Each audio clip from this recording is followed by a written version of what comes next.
Bonjour Marlène Schiappa. Bonjour. Merci d'avoir accepté de répondre à nos questions. Merci Nous à allons vous. parler du texte confortant les principes républicains, mais d'abord un mot sur un sujet qui vous touche tout particulièrement.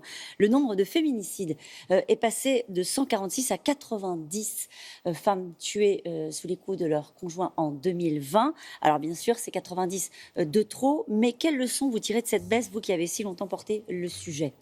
Moi, ce que j'observe d'abord, évidemment, comme vous l'avez dit, c'est 90 de trop. Et même si on était à 15, je le dis parce que c'est important, notamment pour les familles de victimes de féminicides qui nous regardent.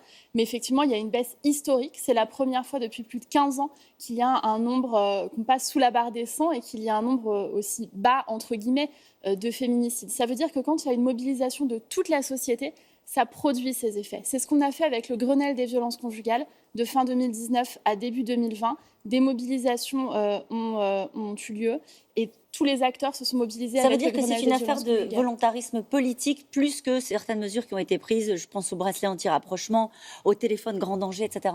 Je pense surtout que c'est une affaire de mobilisation de toute la société. Qu'est-ce qui a changé? C'est qu'effectivement, on a pris des mesures fortes. Le bracelet anti-rapprochement en est une, la saisie des armes dès la plainte, etc.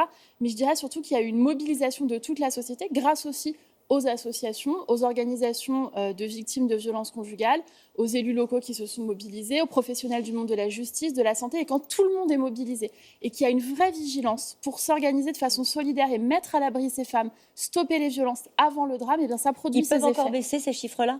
J'espère. Ouais. J'espère qu'ils vont encore baisser. Certains disent que le confinement aurait eu un impact également sur la baisse de ces chiffres. J'espère que cette baisse, elle sera durable. En tout cas, nous allons tous tout faire pour.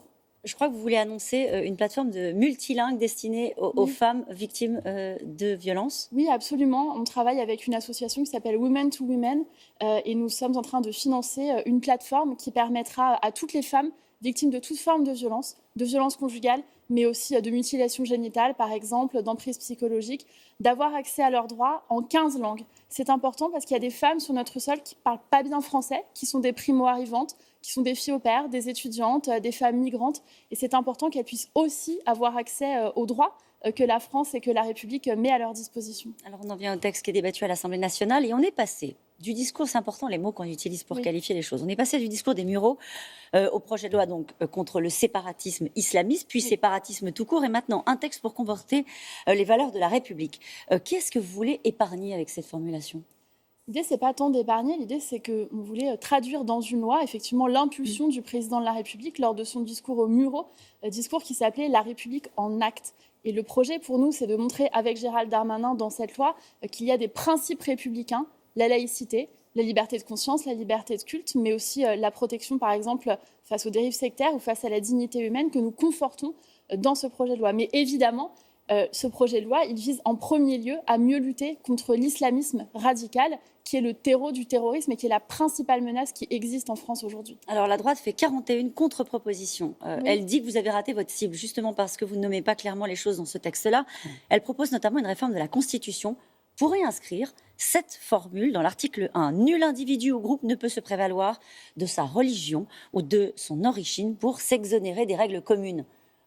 Est-ce que c'est une bonne idée de l'inscrire, ce principe-là, dans la Constitution ? À mon humble avis, c'est une paraphrase dans la mesure où la Constitution, elle est déjà très claire sur le fait que la République est une et indivisible et qu'il n'y a qu'une seule communauté, la communauté nationale. On ne reconnaît pas les communautés. Et d'ailleurs, au terme de l'article 2 de la loi de 1905, on ne reconnaît pas non plus les religions. Donc, affirmer la primauté des lois de la République sur tout autre système normatif, y compris religieux, c'est le but de cette loi et c'est ce que dit cette loi très clairement dans la lignée de la Constitution. Quand ils disent que vous ratez votre cible justement parce que vous ne nommez pas l'ennemi ? Je ne le crois pas. D'abord, on ne peut pas nommer de religion dans la loi, justement parce que la République ne reconnaît aucun culte. La loi de 2004 sur les signes religieux ne nommait pas non plus d'ailleurs de religion, ni aucune des lois ou des règlements qui ont été pris à cet égard. Au contraire, nous avons mis en place des CLIR, des cellules locales de lutte contre l'islamisme, la radicalisation et le repli communautaire, qui sont ces organes de travail de terrain fins qui, autour des préfets, des procureurs, des services de l'État, dans tous les départements, analyse les dossiers et ce sont ces CLIR qui ont permis la fermeture, par exemple, d'associations de commerce séparatistes et liées à l'islamisme radical. Mais on avait besoin d'une nouvelle loi, justement. On voit, vous parlez de ces associations qui vont au-delà de nos principes républicains. Il n'y a pas besoin d'une nouvelle loi pour savoir qu'ils franchissent les lignes rouges. Moi, je crois qu'il y a besoin d'une nouvelle loi, justement, pour combler les trous dans la raquette ou les zones grises du droit actuel. Par exemple, pour dissoudre une association, comme ce qui a été fait pour Baraka City, le CCIF, le collectif de fête Cheikh Yassine, à l'heure actuelle, c'est difficile juridiquement. Autre exemple, des élus locaux nous disent que lorsqu'ils mettent en place des chartes de la laïcité, des chartes des valeurs républicaines, ils sont attaqués en justice.